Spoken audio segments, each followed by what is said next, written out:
The cursed Lake of Shadows.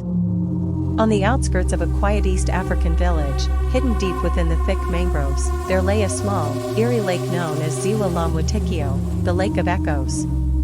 The villagers spoke of it in hushed voices, warning fishermen never to cast their nets there, for the lake was no ordinary body of water.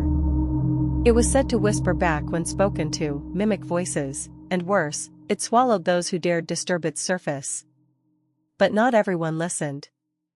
One fateful evening, Baraka, a stubborn young fisherman, grew tired of catching only small fish in the village river. "The lake is full of fish," he muttered to himself, "and these stories are just old women's tales to keep us away." Determined, he grabbed his net, his lantern, and his small wooden boat, then set off toward Ziwa la Mwitikio under the watchful eyes of a full moon. As soon as he reached the lake, a deep silence fell over the water. No crickets, no frogs, not even the whisper of wind. The air felt thick, like a heavy blanket pressing against his skin. Ignoring the chill creeping up his spine, Baraka threw his net into the water. The moment the net touched the surface, splash, something pulled it down with unnatural force. Baraka's boat rocked violently, and he nearly fell in.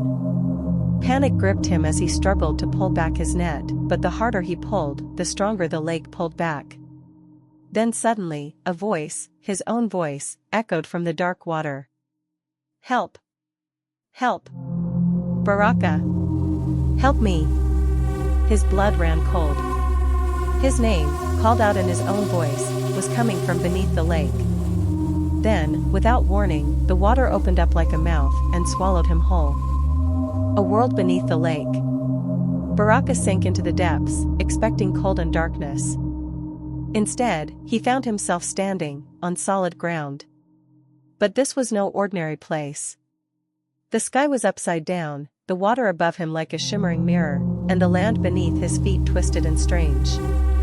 In front of him stood the villagers who had gone missing years ago, their faces blank, their eyes hollow. "Baraka, you must leave, before it's too late," they whispered in eerie unison. He turned to run, but the lake played its tricks again. Ahead of him stood his mother, her arms open. "Baraka, my son. Come to me," she called.